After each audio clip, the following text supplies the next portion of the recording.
At 3:02 p.m., the system stopped reacting to them. Not gradually. Not subtly. Completely.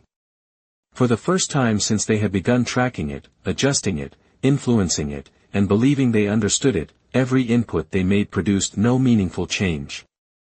Daniel Kessler noticed it first. He issued a small adjustment.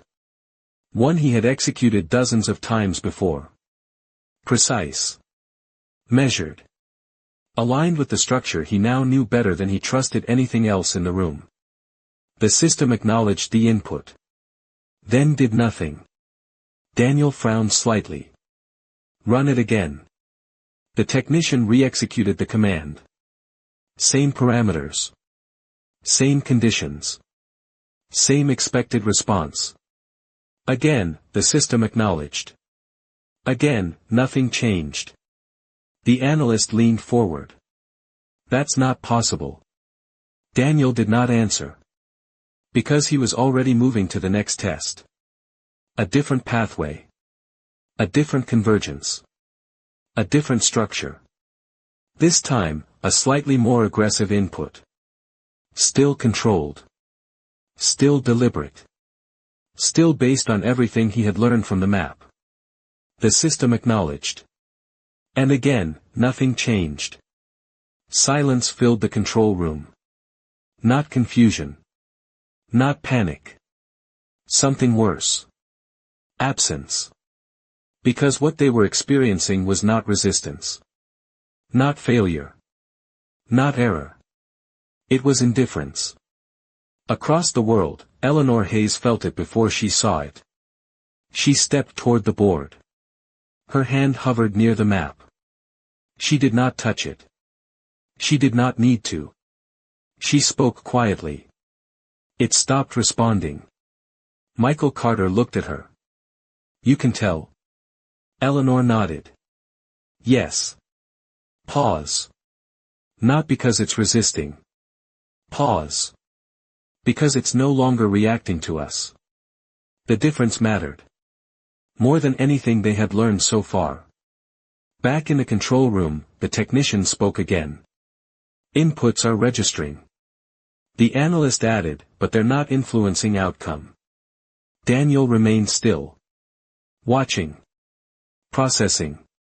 Trying to find the pattern. Because there had always been a pattern. Even in chaos. Even in failure. Even in unintended consequences. There had always been a relationship between what they did and what happened next. Now, that relationship was gone. He spoke quietly. Check external conditions. The technician moved quickly. External variables are stable. The analyst added, no interference detected. Daniel exhaled slowly. Because that eliminated the simplest explanation. Across the world, Eleanor turned to the stranger. You knew this would happen. It was not a question. The man met her gaze. Yes. Michael stepped forward. What is this? The man answered calmly. The point where pressure no longer responds to direction. Michael frowned. That doesn't make sense. The man nodded slightly. No, pause. It doesn't. Back in the control room, Daniel issued another input. More aggressive this time. Pushing beyond the thresholds he had respected earlier in the season. The system acknowledged. And again, nothing changed. The technician whispered, it's ignoring us. Daniel shook his head. No, pause. It's not ignoring us. He looked at the display. Then said quietly, it's moved past us. That was the first real fear. Because being ignored means you still matter. Being irrelevant means you don't. Across the world, Eleanor stepped closer to the board. The map had not changed. Every line still held. Every convergence still marked. Every point of consequence still exactly where it had always been. She spoke softly. The structure is still there. Michael nodded. Yes. Eleanor continued, but we're not part of it anymore. The stranger watched her carefully. Because that realization was the one that separated observers from participants. Back in the control room, the analyst spoke. If we can't influence it, then what are we doing here? Daniel did not answer. Because that question had no immediate answer. Instead, he asked something else. When did it change? The technician reviewed the timeline. Right after the last anomaly stabilized. Daniel nodded. Because that was the moment. The moment they had forced something outside the map. The moment the system had absorbed it. The moment something deeper had shifted. Across the world, Eleanor spoke quietly. It learned. Michael looked at her. What did it learn? Eleanor answered, that we would try to control it. The stranger nodded. Yes. Back in the control room, Daniel leaned forward. Studying the data. Looking for any sign. Any response. Any pattern. But there was none. Only movement. Uninfluenced. Unaffected. Independent. He spoke quietly. We didn't lose control. The analyst looked at him. Then what happened? Daniel answered slowly. We never had it. Silence. Because that was not a new idea. But it felt different now. More real. More immediate. Across the world, Eleanor closed her eyes. For a moment, she let the noise of the network fade. She focused on something else. Not the system. Not the map. Not the data. Pressure. The thing they had been circling since the beginning. The thing they had tried to understand, shape, and eventually control. She opened her eyes. You cannot control. Pressure. Michael looked at her. Then what can you do? Eleanor answered quietly. You can only respond to it. The stranger smiled faintly. Yes. Back in the control room, Daniel stood still. For the first time since this began, he did not issue another command. He did not attempt another adjustment. He did not try to force a response. He watched. And in watching, he saw something he had missed before. The system was not reacting to them. But it was still reacting. To something else. He spoke slowly. It's not ignoring input. The analyst leaned forward. Then what is it doing? Daniel answered, it's responding to pressure we didn't create. Across the world, Eleanor felt that immediately. Her expression changed. That's it. Michael frowned. What? Eleanor answered, we thought we were shaping it. Pause. We were just part of it. The stranger nodded. Yes. Because that was the truth. The one that had been present from the beginning.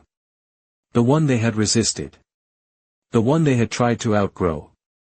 They were not outside the system. They were inside it. And now, something else inside it was moving. In forgotten places, where people mistake influence for control, where systems move beyond those who try to direct them, justice does not shout. It whispers. And every act leaves an echo. At 3:11 p.m., they realized something worse than losing control. They had been measuring the wrong thing. For weeks, they had tracked movement. They had studied outcomes. They had mapped convergence. They had followed consequence as if it were the most important signal in the system. It was not. What they had missed was what came before all of it. Pressure. Not visible. Not directly measurable. Not something the system displayed. But something the system responded to more consistently than anything they had tried to influence. Back in the control room, Daniel Kessler stepped away from the interface. Not far. Just enough to change perspective. Because what he had been doing until now required proximity. But what he needed now required distance. He spoke quietly. Stop sending inputs. The technician looked at him. All of them? Daniel nodded. Yes. The analyst frowned. If we stop completely, we lose visibility. Daniel shook his head. No, pause. We lose interference. That distinction changed the room. Because for the first time, they were not trying to act. They were trying to see. Across the world, Eleanor Hayes mirrored the same decision without hearing his words. She stepped back from the board. No more adjustments. Michael looked at her. You're sure? Eleanor nodded. Yes. Pause. We've been too loud. The stranger stood nearby. Watching. Approving. Not because they were correct. Because they were finally quiet enough to notice something they had been drowning out. Back in the control room, the system continued to move. Not reacting to them. Not waiting. Not slowing. Just moving. The technician monitored the data stream. It's still active. The analyst added, patterns are forming. Daniel leaned slightly closer. Not patterns. Pause. Gradients. The analyst looked at him. What do you mean? Daniel pointed at the display. Look at how it builds. They watched. Not for events. Not for outcomes. For accumulation. And slowly, something became visible. Not a point. Not a line. A build. Pressure gathering before any convergence appeared. Across the world, Eleanor saw it at the same time. She adjusted the way she looked at the board. Not at the intersections. At the spaces between them. She spoke softly. It's forming before it appears. Michael frowned. What is? Eleanor answered, the pressure. The word changed everything. Because until now, pressure had been an explanation. Now it was becoming the subject. Back in the control room, Daniel spoke again. We've been mapping consequences. Pause. We should have been mapping accumulation. The analyst nodded slowly. That explains the delay. The technician added, and why some adjustments worked and others didn't. Daniel continued, it wasn't about the action. Pause. It was about what was already building before the action happened. Across the world, Eleanor felt the same realization settle. We were late. Michael looked at her. Late to what? Eleanor answered, to the only thing that mattered. Pause. The pressure was already there. The stranger nodded. Yes. Because that was the truth they had been circling since the beginning.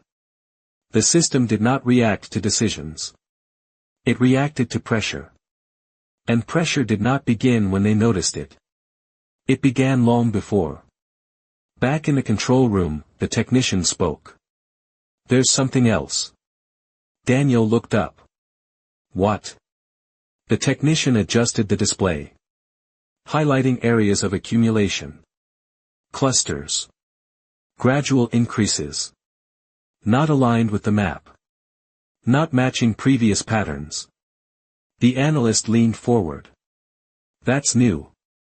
Daniel's expression changed. Because he understood what that meant. Someone else is influencing it. Silence. Followed. Across the world, Eleanor felt it before she heard it. Her hand tightened slightly on the edge of the table. Yes. Michael looked at her. You feel that? Eleanor nodded. Yes. Pause. It's not just us. The stranger watched them carefully. Because this was the next layer. Back in the control room, the analyst spoke. Could this be residual from the last anomaly? Daniel shook his head. No, pause. That would dissipate. He pointed at the display. This is building. The technician added, and it's consistent. Daniel nodded. Yes. Pause. Intentional. That word shifted the room again. Because randomness does not build evenly. It does not maintain direction. It does not create sustained gradients. Only intention does that. Across the world, Eleanor spoke quietly. They're pushing. Michael frowned. Who? Eleanor answered, someone who understands pressure. The stranger did not correct her. Back in the control room, Daniel spoke into the channel. We're not the only ones affecting the system. The response came slowly. Not because people did not understand. Because they did. And that made it harder to say out loud. One voice asked, another network. Another added, or something we haven't seen yet. Daniel answered, doesn't matter. Pause. They're ahead of us. Across the world, Eleanor closed her eyes briefly. That word again. Ahead. She opened them. No, Michael looked at her. What? Eleanor answered, they're not ahead. Pause. They're deeper. That was worse. Because being ahead implies time. Being deeper implies understanding. The stranger nodded. Yes. Back in the control room, Daniel adjusted the display again. This time not tracking convergence. Tracking accumulation. He followed one gradient. Then another. Then another. They did not intersect cleanly. They did not align with the map. But they moved. Toward something. The analyst spoke quietly. They're shaping it before it forms. Daniel nodded. Yes. Pause. That's why we can't affect it anymore. Because by the time they saw it, it had already been influenced. Across the world, Eleanor stepped closer to the board again. Not to adjust. To observe. She traced the space between points. Imagining pressure as something that flowed rather than appeared. She spoke softly. This changes everything. Michael nodded. Yes. Because now, they were not reacting to the system. They were competing inside it. Back in the control room, the technician asked, what do we do? Daniel did not answer immediately. Because the answer he would have given before, no longer applied. Finally, he spoke. We learn how they're doing it. The analyst hesitated. And if we can't? Daniel answered, then we stop trying to control anything. Across the world, Eleanor heard that. And for the first time since the map, she agreed with him. Yes. Michael looked at her. You trust that? Eleanor answered, no, pause. But I understand it. The stranger smiled faintly. Because understanding was the only thing that could come before whatever happened next. Back in the control room, Daniel watched the system again. Not as something to command. Not as something to influence. But as something already in motion. He spoke quietly. We missed the beginning. The analyst asked, what beginning? Daniel answered, the part where pressure starts. Across the world, Eleanor whispered, and someone else didn't. Silence followed. Because now, the system was no longer the mystery. The people inside it were. In forgotten places, where the most important forces are invisible until it is too late, where pressure builds long before anyone names it, justice does not shout. It whispers. And every act leaves an echo. At 3:23 p.m., they stopped asking what the system was doing. And started asking who was shaping what it would do next. The difference was immediate. And uncomfortable. Because for the first time since they had begun tracking the spiral, the question was no longer about patterns, structures, or outcomes. It was about intent. Back in the control room, Daniel Kessler isolated one of the pressure gradients they had just identified. Not the largest. Not the most complex. But the clearest. A steady increase across several interconnected nodes, building slowly, without triggering any visible convergence. He spoke quietly. "Track this one." The technician nodded. "Following." The analyst leaned closer. "It's not aligning with any known event." Daniel answered, "Good." Pause. "That means it hasn't surfaced yet." Because if pressure had already formed a visible event, they would be late again. And Daniel understood now that being late was the only way they had ever seen the system before. Across the world, Eleanor Hayes was doing the same. She stood in front of the board, but she was no longer looking at the map as a set of fixed lines. She was imagining movement. Flow. Accumulation before visibility. She spoke softly. "Find where it's building before it appears." Michael Carter nodded. "Same idea." Eleanor did. "Not look at him." "Yes." Pause. "Not the event." Pause. "The cause." The stranger watched them both. Because this was the first time they were not reacting to what had already happened. They were trying to understand what happens before anything becomes visible. Back in the control room, the technician spoke. "It's increasing steadily." The analyst added, "And it's not random." Daniel nodded. "Nothing about this is random." He leaned closer. "Zoom out."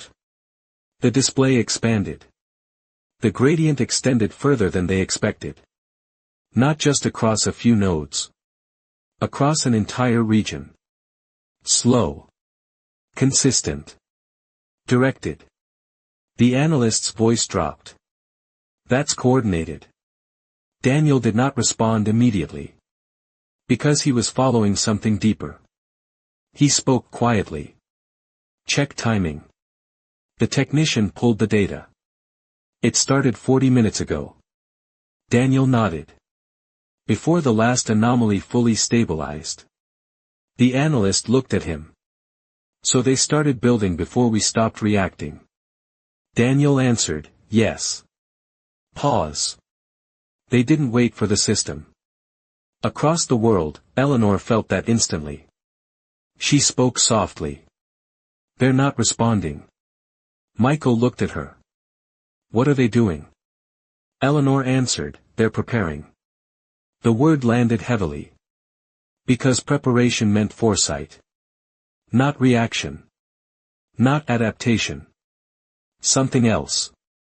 The stranger spoke quietly. "Yes." Back in the control room, Daniel traced the gradient further. "Follow the origin." The technician worked quickly. "It's not centralized." The analyst added, "Multiple entry points." Daniel nodded. "Yes." Pause. "Distributed." The analyst frowned. "That's not efficient."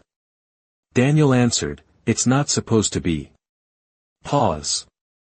"It's resilient." Because a single point of origin can be stopped. A distributed build cannot. Across the world, Eleanor stepped closer to the board. She marked several points. Not where events had happened. Where pressure had begun. She spoke softly. "They're spreading the build." Michael nodded. "So it can't be contained." Eleanor answered, "Yes." Pause. "Before it even becomes visible." The stranger watched. Because this was the level of understanding they had been moving toward all season.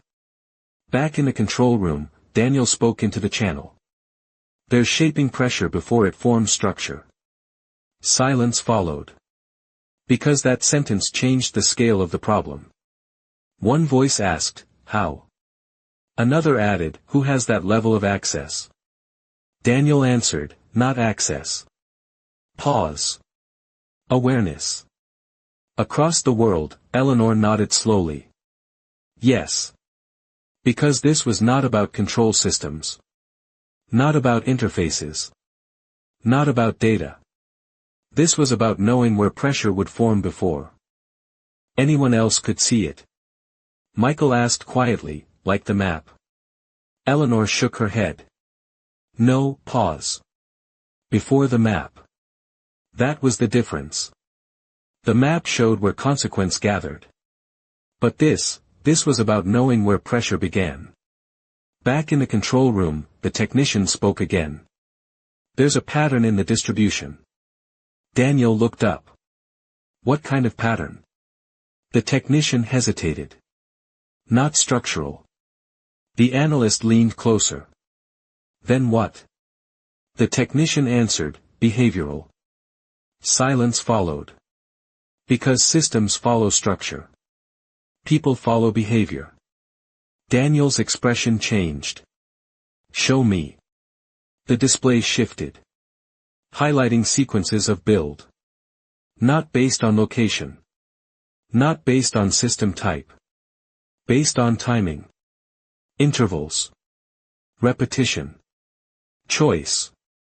The analyst spoke quietly. That's not the system. Daniel nodded.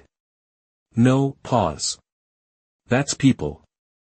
Across the world, Eleanor felt it at the same moment. She stepped back slightly. That's human.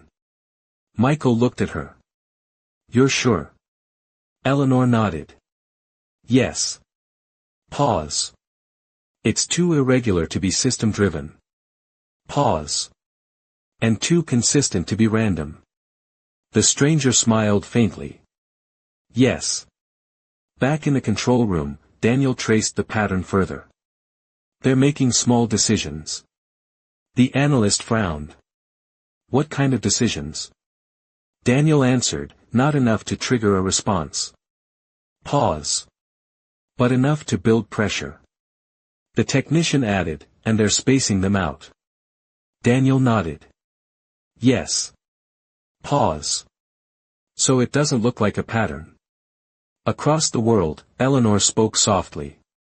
They're hiding in normal behavior. Michael nodded. So it looks like nothing.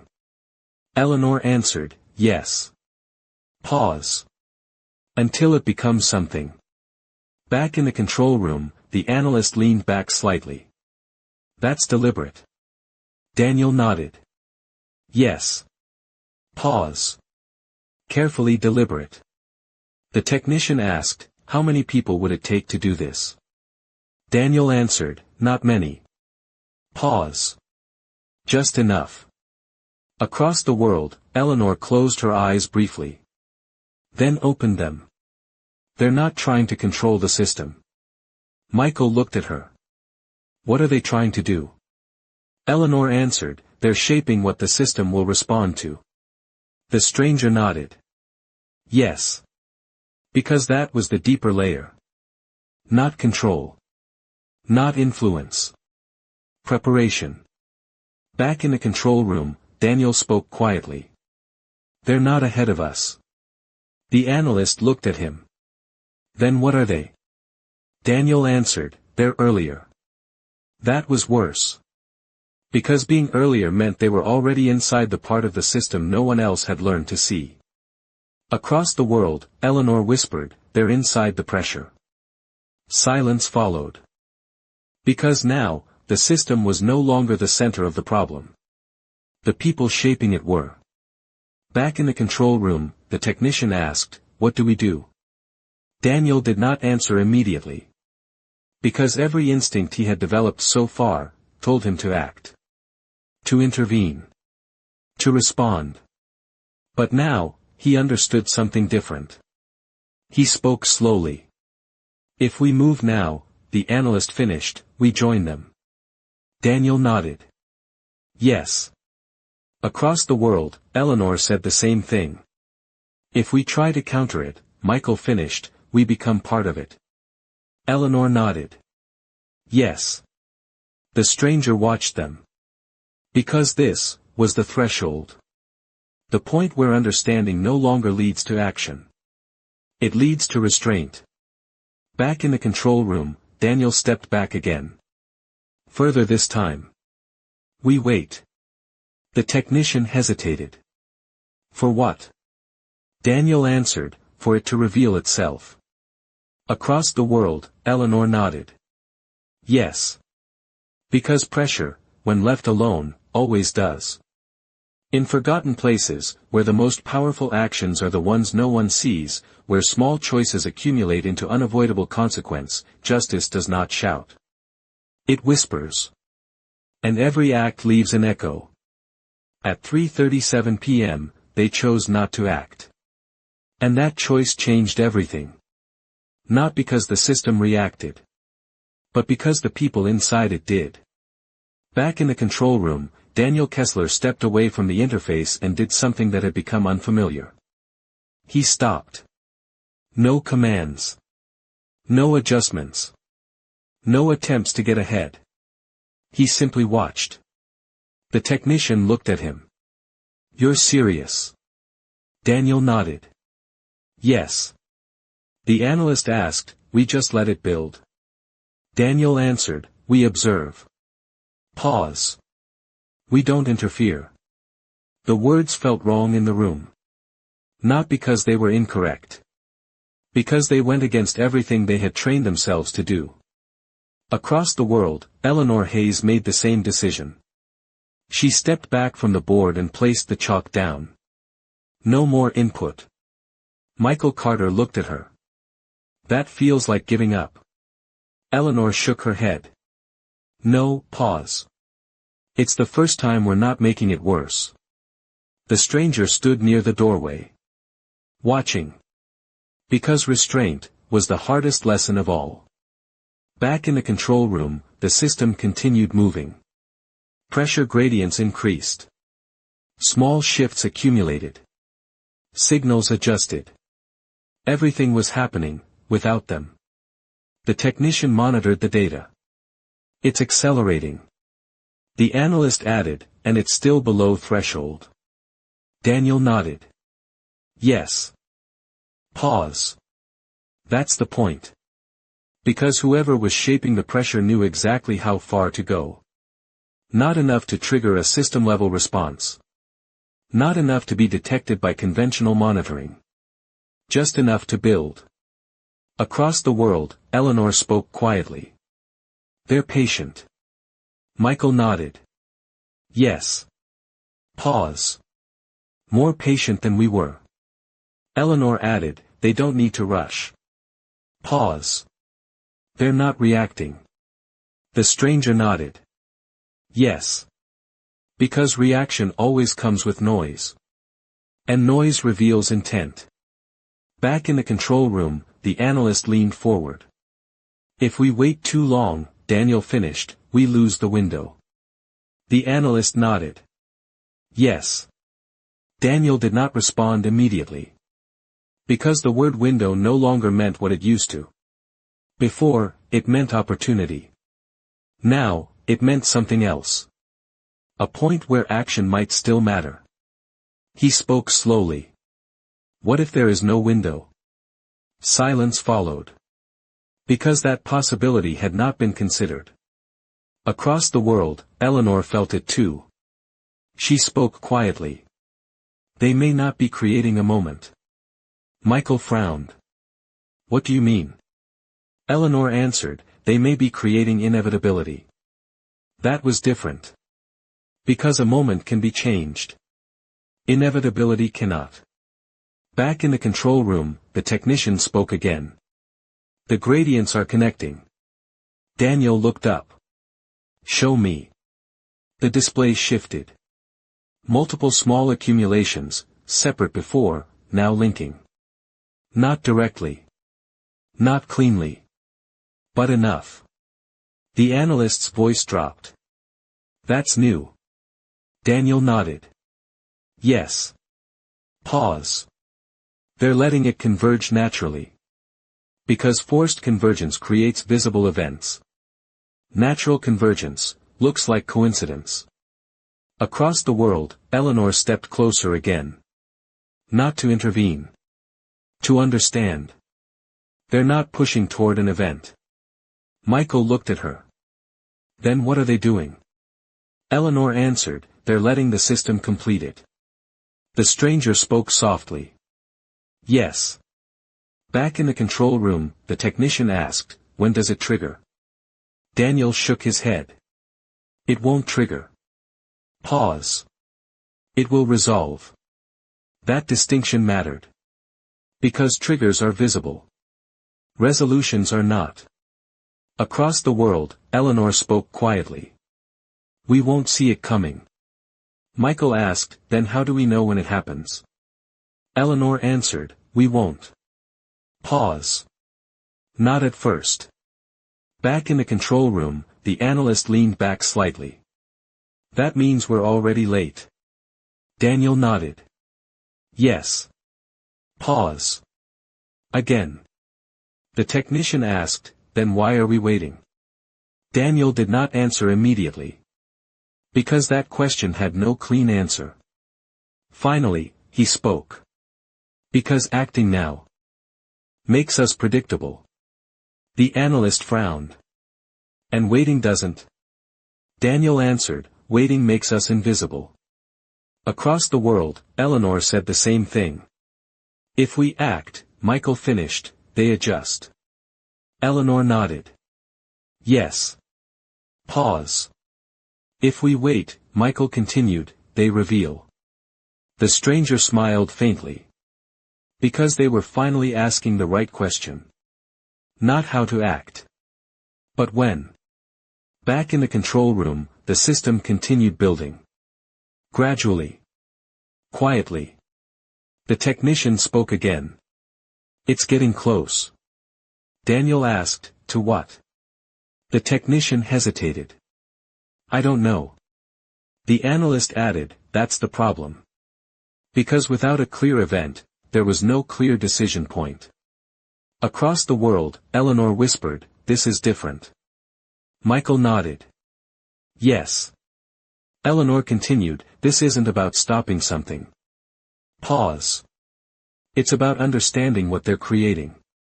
The stranger nodded. Yes. Back in the control room, Daniel studied the gradients again. Then something shifted. Not in the system. In his perception. He spoke slowly. They're not building toward one outcome. The analyst looked at him. Then what? Daniel answered, multiple. The technician frowned. That doesn't make sense. Daniel continued, they're distributing the resolution. Across the world, Eleanor felt it immediately. Her eyes widened slightly. That's it.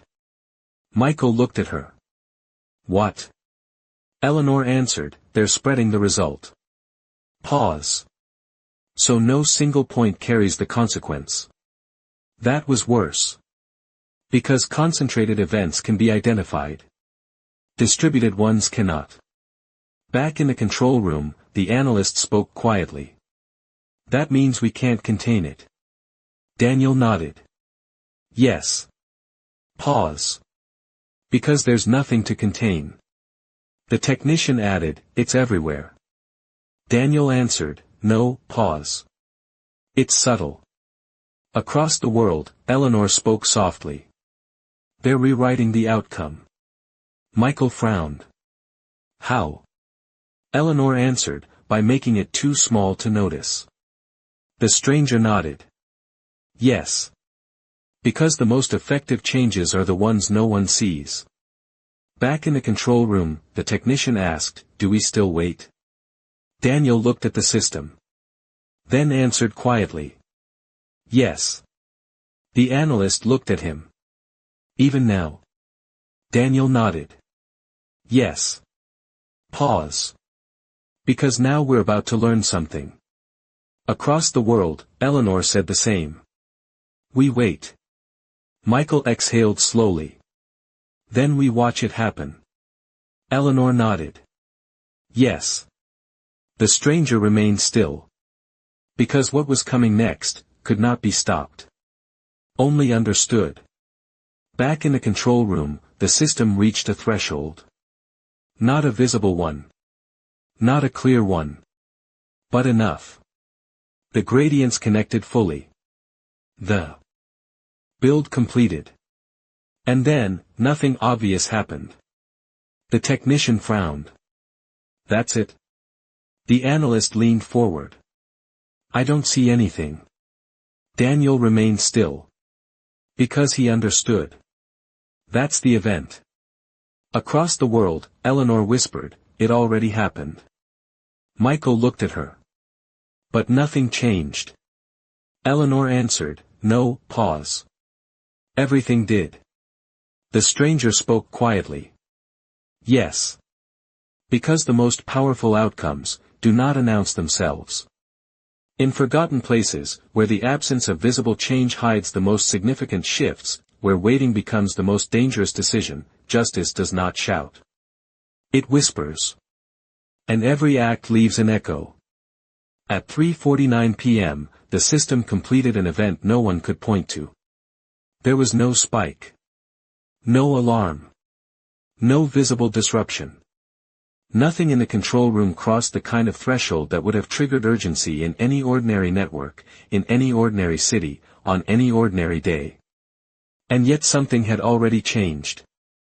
That was the part Daniel Kessler understood before anyone else in the room found the evidence for it.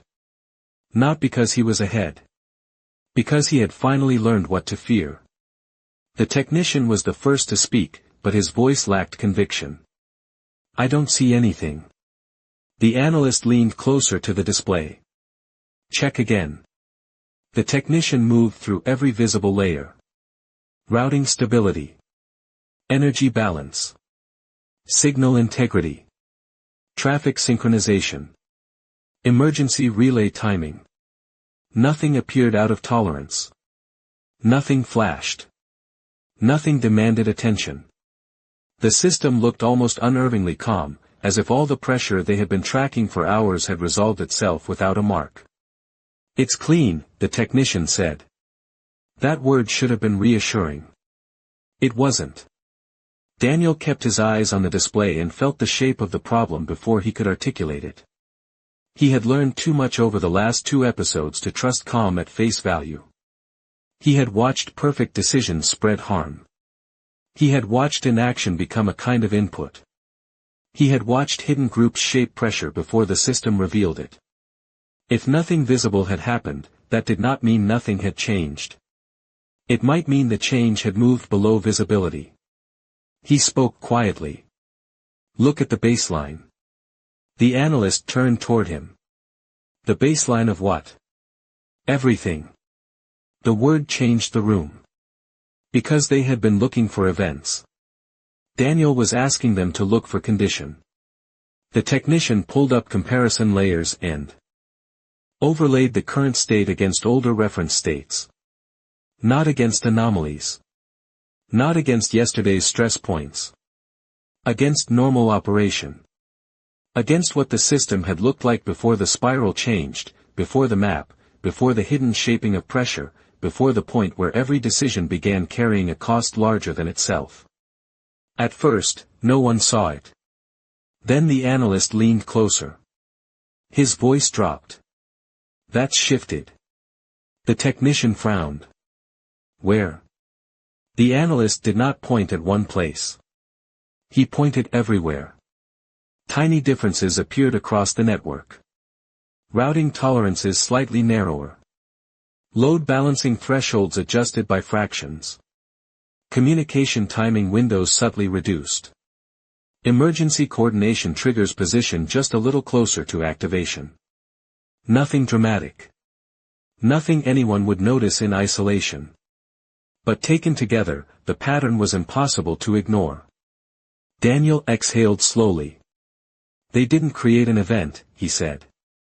Pause. They changed the baseline. Silence followed. Because that was more dangerous than an event. Events can be tracked. Events can be named. Events begin and end. A baseline shift changes everything that follows without ever announcing itself. Across the world, Eleanor Hayes felt it without needing to see the data first. She stood in the archive, still facing the board, but the lines no longer mattered in the same way. The map remained exactly where it had been. Every point of inevitability still held. Every convergence still existed. And yet the pressure beneath the map felt different. Not stronger. Closer. She spoke softly. It's quieter. Michael Carter looked at her. What is? Eleanor answered without taking her eyes off the board. The pressure. Michael frowned. That sounds good. She shook her head. No, pause. It means less is needed now. That made him look at the board differently. The stranger stood a few feet behind them, silent as always, but Eleanor did not need him to confirm what she already knew. She could feel it in the same way she had once felt storms forming before they appeared on any instrument. The system had not merely absorbed the invisible event. It had been altered by it at a deeper layer. The stranger finally spoke. They lowered the cost of convergence. Michael turned. What does that mean? Eleanor answered before he could. It means more things can become significant. Back in the control room, the analyst was still staring at the overlay. If the threshold moved this much, he said. Then minor pressure that would have dissipated before, won't. Daniel nodded.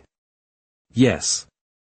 And anything already close, the technician added, could cross without warning. Daniel did not answer right away, because the implication was larger than the sentence that described it. For 2 seasons, they had been looking at where the system flared. Now they were seeing what made flares easier to trigger in the first place. They had spent all this time studying the visible layer of consequence. Someone else had been shaping the hidden layer of readiness. He spoke quietly. They didn't just influence the system. Pause. They prepared it. The analyst looked at him. So every future convergence, Daniel finished the thought, starts closer to the edge. Across the world, Eleanor stepped toward the board and drew nothing. Her hand hovered near one of the convergence points, then another, then another. She no longer needed to add lines. The lines were already there. What had changed was not the map. It was the distance between ordinary conditions and meaningful consequence. She spoke softly. This wasn't about tonight. Michael looked at her. What? Eleanor answered, it wasn't about this event. Pause. It was about every event after it. That was the true scale of what had happened. The stranger nodded once. Yes. Because baseline shifts are not dramatic in the moment they occur. They become dramatic in retrospect, when people realize how many later outcomes were made possible by something no one saw when it happened. Back in the control room, Daniel stepped farther from the display this time. He needed space not because the data was unclear, but because it was now too clear. They had spent the day arguing about whether to spread or contain, whether to act or wait, whether to optimize or deliberately stay imperfect. All of those arguments had assumed they were negotiating with events. But the people ahead of them had never been negotiating with events. They had been negotiating with pressure itself. He spoke quietly. We've been playing at the level of consequence. The technician looked at him. And they haven't? Daniel answered, no, pause. They've been shaping the conditions consequence emerges from. The analyst said nothing. Because there was nothing to add. Across the archive, Eleanor felt the same shift in understanding. Every argument she had had with Daniel. Every warning the stranger had tried to give them.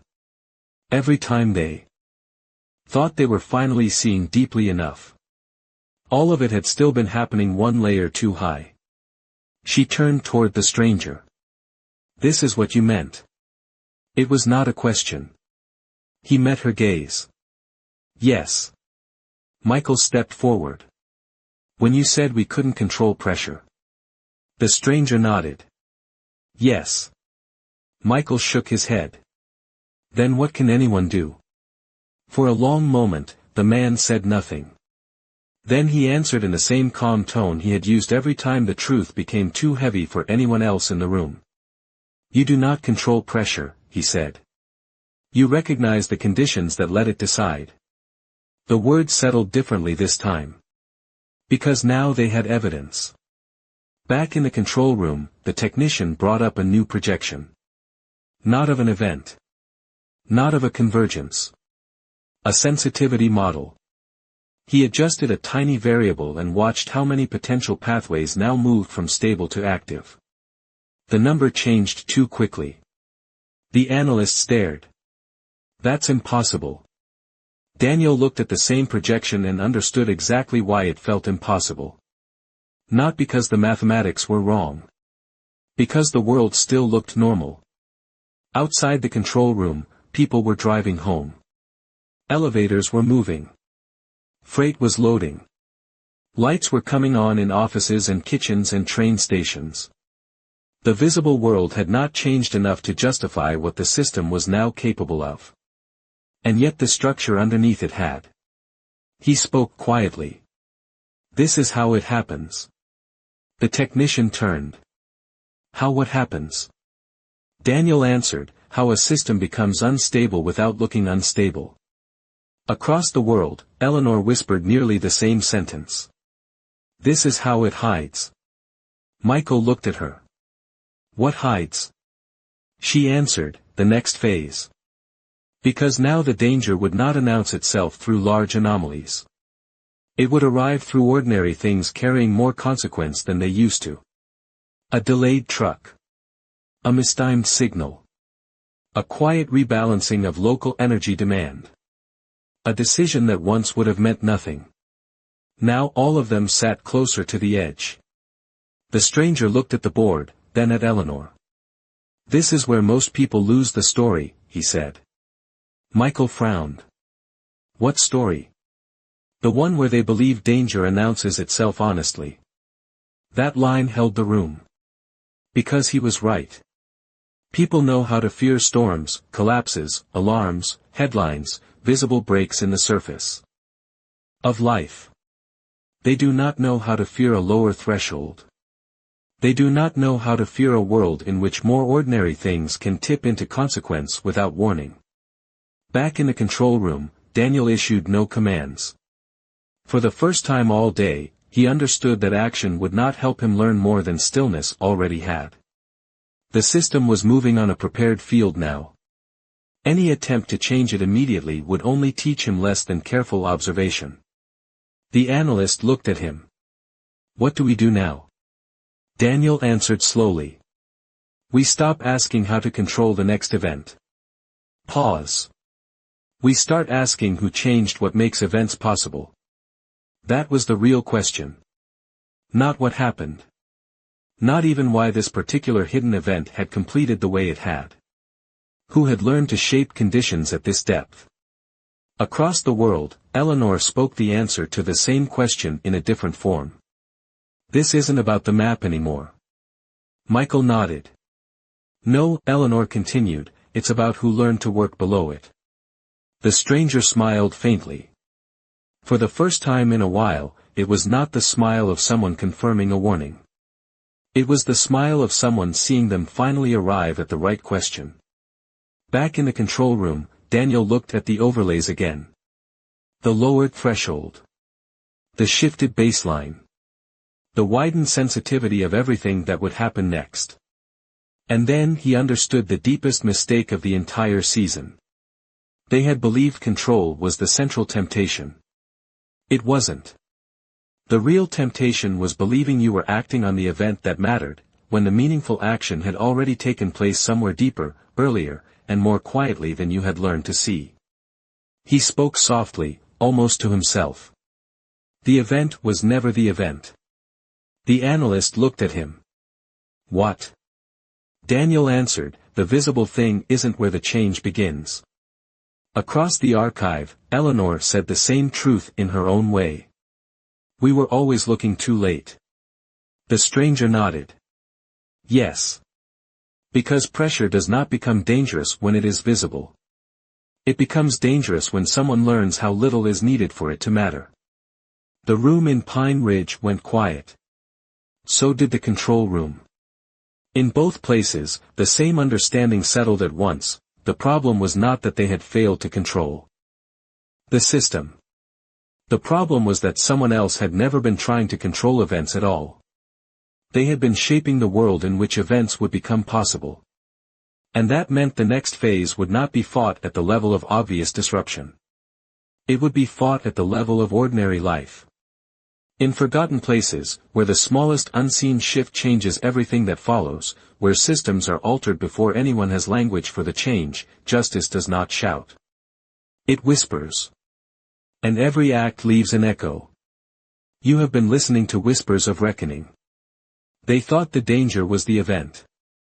Then they thought the danger was the map. But in the end, they learned something far more difficult to accept. You cannot control pressure. And the people who understand that first never need to move loudly again.